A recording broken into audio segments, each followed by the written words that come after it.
Welcome back to Cinemaflix Music Picks. I'm Davey, your host with the most, the beast with the least. The least I can do today is continue on with a slightly more normal version of our look back at the albums that were in the year that was 2022.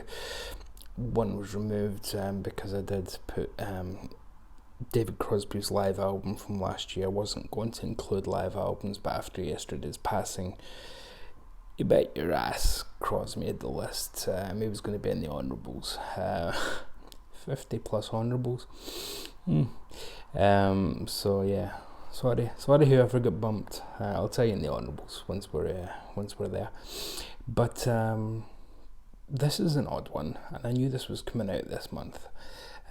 But it's peculiar because it's a new CD for me, even though I've had the album for just after my birthday last May, so 8 months. Bit of a weird one. Wilco, Cruel Country.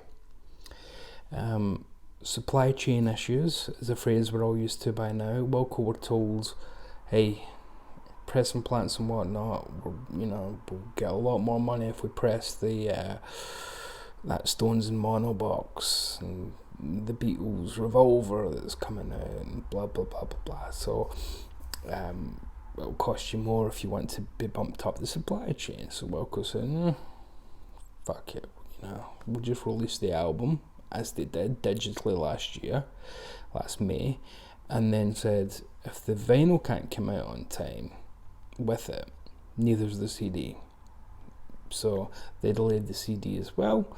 So today, 20th of January 2022, a day to be lived in infamy.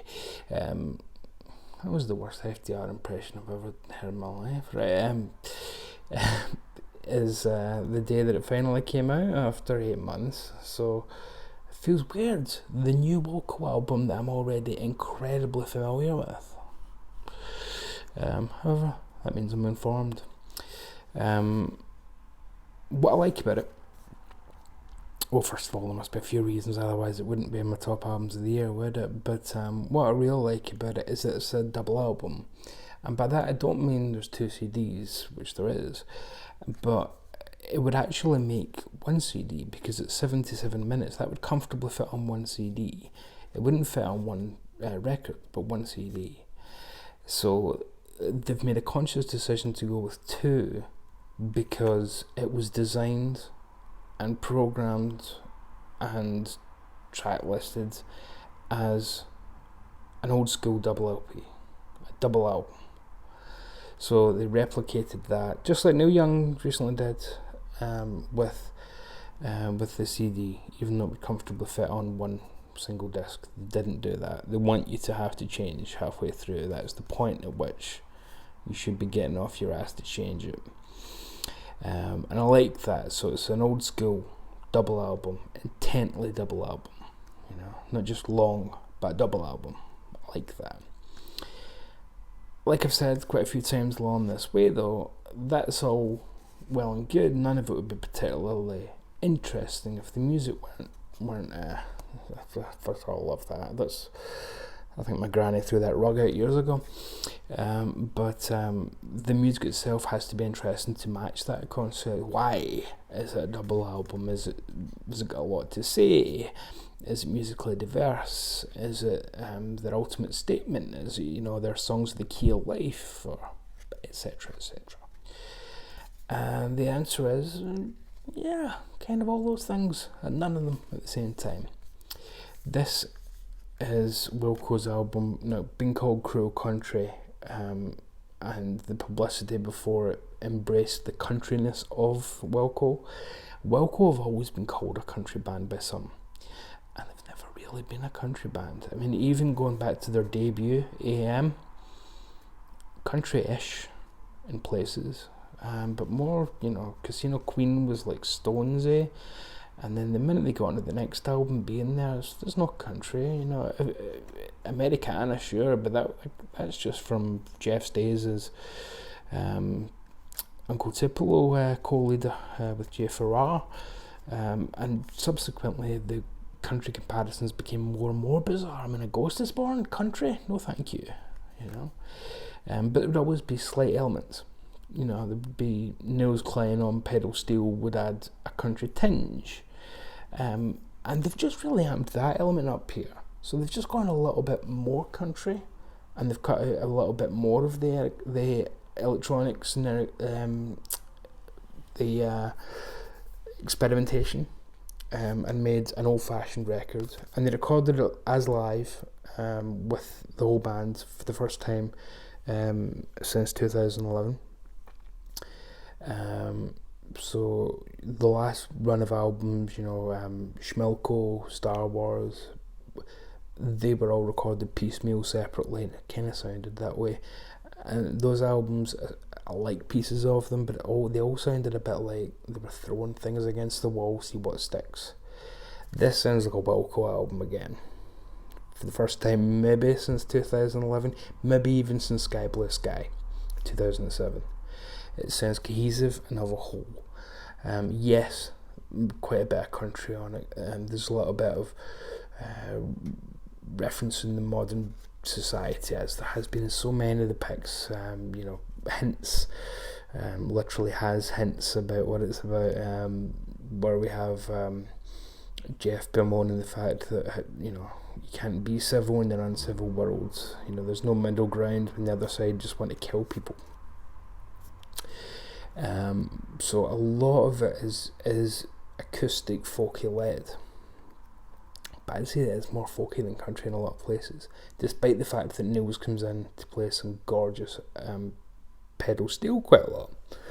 It doesn't make it a country record just because there's a lot of pedal steel, and it never goes overtly pedal steel. It doesn't go full Kenny Buttery on Lady Lay or something. You know, it stays firmly in the centre ground of kind of just, you could call this just folk, country folk, country rock.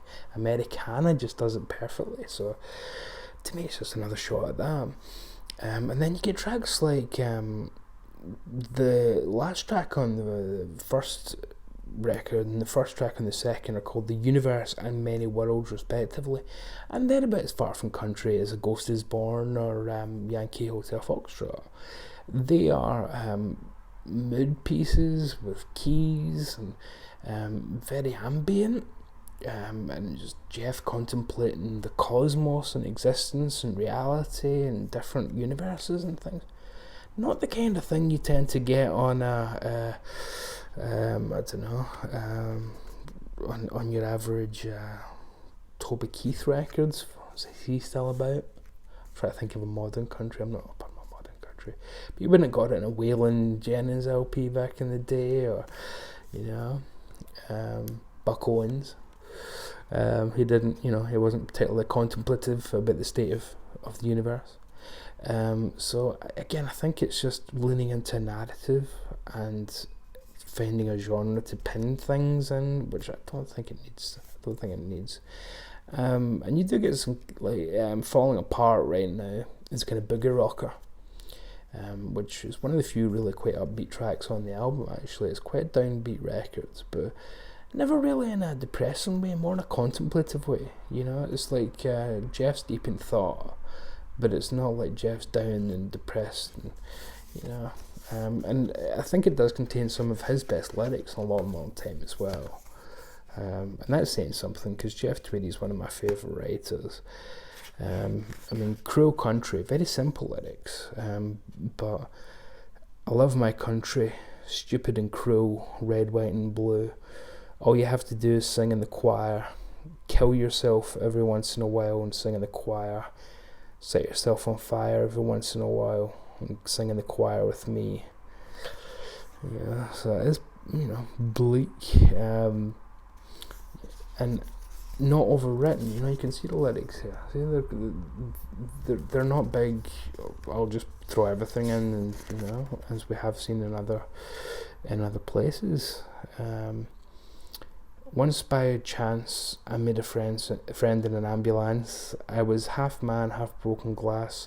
She had a needle, but I wasn't afraid. I'd slap the cuffs right on my wrists. I'd get so high I'd arrest myself. For honeysuckle and a buckle, broken teeth biting on my belt. You know, try and not think about Jeff's problems back in the day with drugs when you're reading some of that stuff, Tonight's the day, gorgeous. But look how the lyrics for Darkness is Cheap. Look how little that is. There's no show offness here. Look at this guitar. I could tear it apart, leave it like a heart crying for more. High on a cloud where you are. A canyon is not deep until it falls asleep. Darkness is cheap. Oh, I know. That's it. That's the lyric. And the music matches that. Nils Klein is one of America's greatest guitar players. He is the Sneaky Pete Klein, I can never say his second, Sneaky Pete Klein law of the 21st century for my money. Versatile, can do anything, but pedal steel especially is just, or when he plays slide, just unreal, absolutely unreal. But here, so restrained. Everything is in the purpose of the song, the benefit of the song. Nothing is done for histrionics. And occasionally in that last 3-4 album stretch for Wilco, it has sounded like, let's show we can still rock out and things. Let's show we can do this, do that. Whereas this just sounds like they're comfortable being low key, not being show offs. Not I don't want to be too over the top about it, make it seem as if they were always OTT, but there's none of it here. There's just none of it at all. It's a much more mature in every way record. John Stirratt obviously and Glenn Koch is still here, so it's a lineup that's been together for a long time now. And Jeff writes every single one of the songs. But and then there's a few horns on a couple of tracks. Hints and Darkness is Cheap, I think, have got horns on them.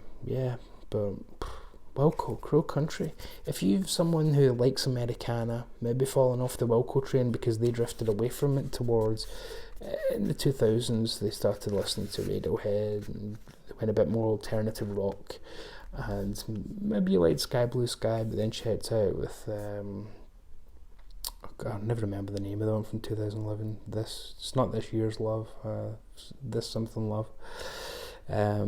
And you definitely didn't like Schmilko or Star Wars, then I think your Wilco might be back. In fact, if you're someone who has been waiting for the most Uncle Tupelo-like Wilco,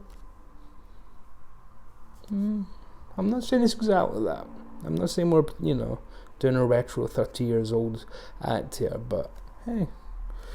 So yeah, I'm glad we've got a little taste of the old Wilco, but just don't be taken in by the title and the publicity and going expecting it to sound like Chris Stapleton. Oh, there you go. I just thought of one off the top of my head, a modern country person. Although he's better than the really corporate Nashville types, isn't he? I like Honey Harper too. Yeah, Wilco Crow Country, highly recommended, and just came today, even though I've been listening to it for the best part of a year, but it's only out today. Life is strange sometimes. Anyways, we're still under 14 minutes, so you know the drill. Stay very safe out there, and love and mercy. See you soon.